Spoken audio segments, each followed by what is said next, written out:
আসসালামু আলাইকুম রহমতুল্লাহ। আশিফা হেলথ অ্যাওয়ারনেসে আপনাকে স্বাগতম। আজকের আলোচনার বিষয় আইবিএস বা ইরিটেবল বাউল সিনড্রোম। আইবিএস একটি সাধারণ পেটের রোগ যা অন্ত্রের এক ধরনের কাজের বিঘ্ন ঘটায়। আইবিএস একটি ক্রনিক রোগ যেখানে অন্ত্রের কার্যক্রমে অস্বাভাবিকতা দেখা দেয়, যার ফলে পেট ব্যথা, পেট ফোলা, কোষ্ঠকাঠিন্য, ডায়রিয়া ইত্যাদি সমস্যা হতে পারে। যদিও আইবিএস জীবনঘাতী নয়, তবে এর কারণে দীর্ঘমেয়াদী অস্বস্তি এবং জীবনযাত্রা মানে প্রভাব পড়তে পারে। আইবিএস এর কারণ। আইবিএস এর সঠিক কারণ জানা না গেলেও কিছু সম্ভাব্য কারণ রয়েছে, যেমন মস্তিষ্ক এবং অন্ত্রের মধ্যে সঠিক সংকেতের অভাব বা অস্বাভাবিকতা। অন্ত্রের পেশি অতিরিক্ত সংকুচিত বা দুর্বল হতে পারে, যার ফলে খাবার দ্রুত বা ধীরে চলে যেতে পারে। উদ্বেগ, দুশ্চিন্তা বা মানসিক চাপ আইবিএস এর লক্ষণ আরও তীব্র করতে পারে। পারিবারিক ইতিহাস থাকলে আইবিএস এর ঝুঁকি বাড়তে পারে। কিছু ক্ষেত্রে অতীতে কোনো অন্ত্রের সংক্রমণ আইবিএস এর কারণ হতে পারে। আইবিএস এর লক্ষণ।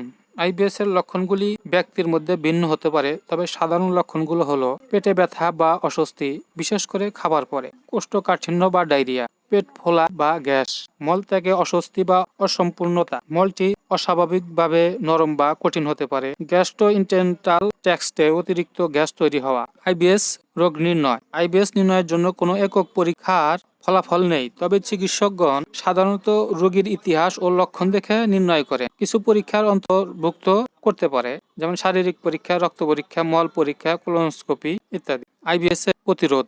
আইবিএস এর জন্য কিছু প্রতিরোধমূলক পদক্ষেপ গ্রহণ করা যেতে পারে, যেমন স্বাস্থ্যকর খাদ্যাভ্যাস, সুষম এবং নিয়মিত খাবার খাওয়া, গ্লুটেন মুক্ত খাদ্য এবং এমন কিছু খাবার বর্জন করা যা অন্ত্রের সমস্যাগুলিকে বাড়িয়ে দেয়। মানসিক চাপ নিয়ন্ত্রণ। ধ্যান, যোগব্যায়াম বা শীতলীকরণ কৌশল ব্যবহার করা, মেডিটেশন, যোগব্যায়াম বা গভীর শ্বাস প্রশ্বাসের ব্যায়াম।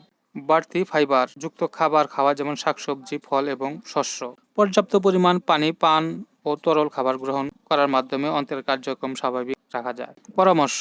যদি আপনি নিয়মিত পেটের ব্যথা, অস্বস্তি বা মলত্যাগের সমস্যা অনুভব করেন, তাহলে দ্রুত একজন অভিজ্ঞ চিকিৎসকের পরামর্শ অনুযায়ী ওষুধ সেবন করুন। আইবিএস একটি দীর্ঘমেয়াদী রোগ হলেও সঠিক চিকিৎসা এবং জীবনধারার পরিবর্তনের মাধ্যমে সুস্থ হওয়া সম্ভব। আইবিএস এর হোমিওপ্যাথিক চিকিৎসা। হোমিওপ্যাথিক লক্ষণ সদিচ্ছ চিকিৎসা পদ্ধতি রোগীর শারীরিক, মানসিক এবং আনুষঙ্গিক লক্ষণ বিচার করে চিকিৎসক ওষুধ নির্বাচন করে। তবে কুর্চি, নাক্সবুম, আমলকি, ipecac, merc cor, merc sol, colocynth, colchicum, natrum sulph, argentum nitricum, sulphur, podophyllum, aloe, dulcamara, aconite, chaparro amargosa ইত্যাদি ওষুধের মধ্য থেকে নির্বাচিত হতে পারে। আইবিএস এর প্রাকৃতিক উপায়ে চিকিৎসা।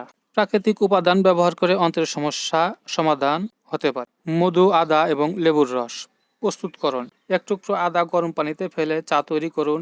এর সাথে 1 চামচ মধু এবং 1 চামচ লেবুর রস মিশিয়ে সকালে খালি পেটে পান করুন।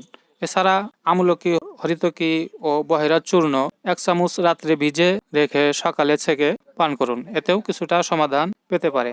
হোমিওপ্যাথিক চিকিৎসা নিতে চাইলে যোগাযোগ করুন আশিফা হোমিও হল, যমুনা ডিগ্রি কলেজ গেট সংলগ্ন, সারটিয়া, সয়দাবাদ, সিরাজগঞ্জ সদর। এখানে নতুন পুরাতন রোগের দেশি ও বিদেশি ওষুধ দ্বারা চিকিৎসা দেওয়া হয়। ভালো লাগলে Ashifa health awareness YouTube channel ও ফেসবুক পেজটি ফলো করুন, লাইক, কমেন্ট এবং শেয়ার করে অন্যদের মাঝে ছড়িয়ে দিন। ধন্যবাদ।